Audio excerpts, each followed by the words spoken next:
premier enseignement, moi qui m'a marqué dans cet observatoire, c'est le sentiment que les entreprises étaient de plus en plus exposées à un certain nombre de risques. Les dirigeants que nous avons interrogés nous disent: aujourd'hui, effectivement, nous nous sentons de plus en plus exposés à un certain nombre de risques. Donc, vous voyez sur la slide qui est à l'écran qu'il y a un certain nombre de risques qui ont été testés. Et en effet, les premiers risques qui apparaissent, ce sont les risques socio-économiques et les risques informatiques, dont la cybercriminalité, évidemment. Et ça, cette perception du risque, elle progresse de façon très emblématique par rapport à l'année dernière. Vous voyez, plus 14 points sur les risques socio-économiques et plus 8 points sur les risques informatiques. Donc ce sentiment effectivement d'exposition de plus en plus fort, il est présent chez l'ensemble des dirigeants que nous avons interrogés et plus particulièrement, je dirais, auprès justement de ces entreprises du secteur de l'industrie. Chez elles, le niveau d'inquiétude est beaucoup plus important, beaucoup plus élevé, y compris aussi d'ailleurs chez les entreprises de plus de 250 salariés. Donc c'est une préoccupation dans ce secteur-là de l'industrie et notamment qui va se focaliser évidemment sur les risques industriels, mais aussi sur les risques incendies, les risques d'explosion également. Cette problématique-là du risque, elle est de plus en plus accrue, je dirais, auprès des dirigeants d'entreprise. Benoît Claude, vous pensez que c'est dû au fait qu'il y a une actualité aussi autour de ces sujets d'explosion parfois d'entreprise? Qu'est-ce qui vous marque dans ce baromètre? Moi, j'ai noté la dernière phrase. Le risque est accru, le risque industriel, de manière bien plus marquée que l'an dernier. Comment est-ce que vous expliquez cette évolution?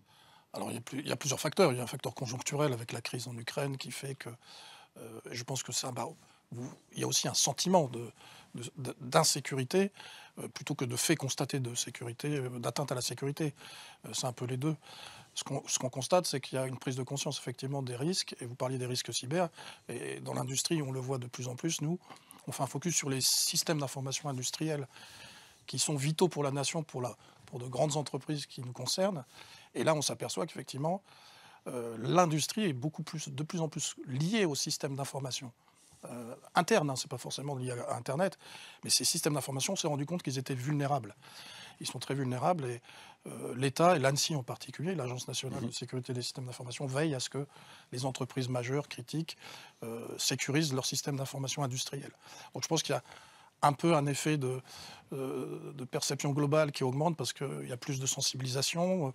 Vous parlez du ministère de l'Intérieur, la DGSI fait beaucoup de sensibilisation en entreprise, auprès aussi des administrations pour sensibiliser tous les acteurs aux risques cyber qui existent et qui touchent tous les systèmes d'information. Luc Guillemin, que vous inspire cette première slide, peut-être sur les chiffres, mais aussi, moi ce qui m'a frappé, mais ce n'est pas forcément votre cas quand on parle de risques socio-économiques et informatiques, c'est la fin de cette dernière petite phrase de l'intitulé, et ce, de manière bien plus marquée que l'an dernier.